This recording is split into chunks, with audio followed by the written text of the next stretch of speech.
what we know how to do today, the status quo. We need to focus on where we need to go. And we need to shape our markets, and we need to take advantage of the innovation that is so well known and demonstrated in America. So if there are things like reducing our dependence on foreign oil, gas, that kind of thing, then we need to find ways between tariffs and taxes to make it clear that we need to send a market signal to stop using so much of the foreign-based resources.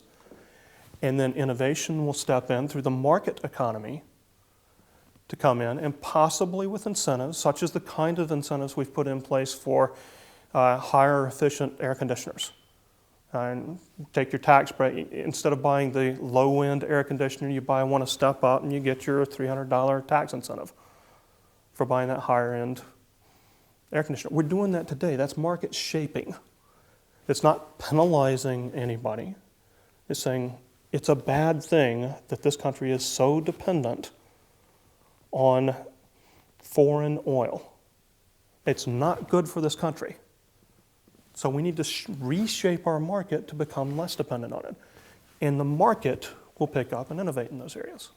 So you think, I guess I want to get to some philosophy behind this, because from a lot of your answers, it sounds like that you believe the government can essentially shape the way we have business in this country, whether it's healthcare, whether it's energy, and that the role of government is to basically nudge us in the direction that it feels is the appropriate direction for the country to go.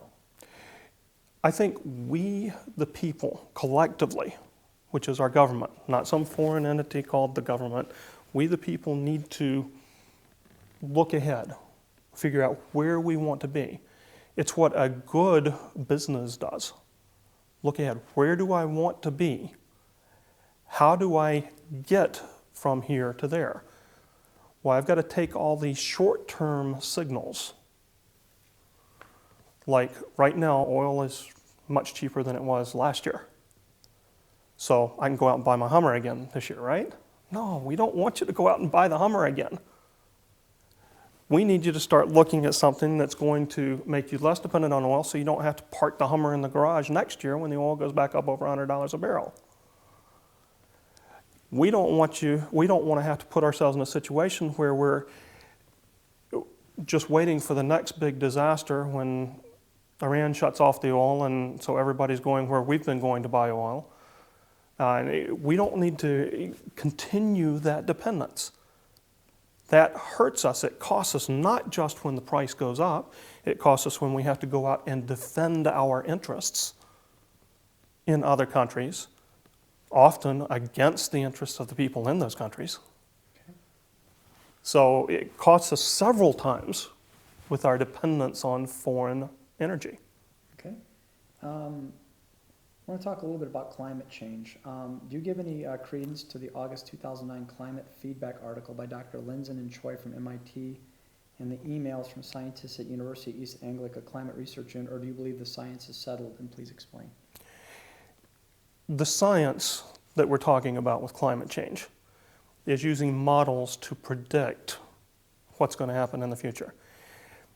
Being an engineer, I understand the idea of modeling. I went through the basic idea that you could plug in a very deterministic equation, the kinds of things that maybe some people learned in high school and you start to learn in your bachelor's degree, and then you get to grad school, and all of a sudden now we throw this term out on the end, this uncertainty. All models have uncertainty. Mm-hmm. And the models associated with climate prediction have uncertainty. So yes, I give credence to those. And there's a full range. Is the range bigger? The range of where we're going? You've seen the hurricane maps, hurricane path maps. They always get bigger the further away from where the hurricane is. Well, it's going to be the same thing with any model. Are we right in how wide that uncertainty is? I don't know. Are the questions valid? Sure. So is the science settled? It's predictive modeling. Of course, there's a lot of uncertainty. Is the basic idea that carbon dioxide is a greenhouse gas? I don't think there's much, anybody that really looks at that question says, yes, carbon dioxide is a greenhouse gas. How does it interact with everything else? What's the speed, or as we accumulate more and more carbon dioxide in the atmosphere, what's the effect? How does it interact with other elements? That's up for good, solid scientific debate. But in a nutshell, then you believe that CO2 is a pollutant, then it should be cap and traded, and it should have government restrictions? Yes, Okay. I do believe it is. Okay. One other question on the environment is cap and trade. Do you support cap and trade, or do you believe cap and trade's a bad idea? I believe cap and trade has had problems in Europe in implementation. I believe the concept has some value. The concept of using market forces, trying to bring that market signal to bear for the true cost, or the total cost. One of the things in the industry I work in today is total cost of ownership. When you sell a piece of software, you want the customer, depending on what you're selling, how much it takes to maintain, but ideally you want the customer to consider the full total cost of ownership, not just the upfront cost. We have been paying short-term costs, not addressing the total cost of ownership. We have got to bring those to bear. Is cap and trade the right way to do that? Or is a straight carbon tax the right way to shape the market? It depends on who you talk to. I believe the straight carbon tax is better at market shaping. But again, it's market shaping. To go with that, we probably need to look at some incentive, including research, like we've done in the medical area. And the reason that we are so innovative and the leaders in so much of medical technology, we need to do the same thing with energy technology. So there's two sides to that. Yes, we should probably start restricting some of the carbon usage through market shaping, through taxing and regulation, but we need to be incentivizing alternatives, including potentially smarter use of nuclear, if there's potential there, including potentially carbon sequestration, at least as bridges to full renewable energy use.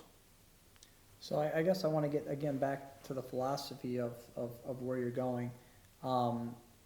It sounds like that you believe something needs to be done because there is an inevitable issue with carbon emissions, carbon dioxide. So you believe that something needs to be done on a government level to stem the flow of that? Yes. Okay. Let's talk about amnesty for aliens. Do you believe in amnesty for illegal aliens, or do you believe that they should go to the back of the line? I believe in amnesty for illegal aliens. Mm-hmm. And why is that? Because what we have are people. We have people here, in many cases, people that are an integral part of our communities, of our daily lives, sometimes invisible parts of our lives, as some people often are, but they're very integral to what we do. We need to recognize that, appreciate that, and say, let's wipe the slate clean, and let's go to that basic root cause analysis. And what would be the root cause to stop the flow of and I guess I'm asking this question because one of the things that does come up from time to time, people will say is that why should proximity matter? For example, if you look at the most destitute countries in the nation, Mexico's not even close to the bottom. You've got sub-Saharan Africa, you've got some countries in Southeast Asia that are far more destitute and people that would love to come to the United States, but they're not close. So therefore they have no opportunity, and yet 10 million people from Central and Mexico, Central America and Mexico are here already, so they get priority over those people? Well, sure they do. My wife and daughter, my wife did an exchange in Spain last year, working on her bachelor's degree, and she was exposed to that flow of where the Africans go. They come to Spain. So they flow into Europe. Proximity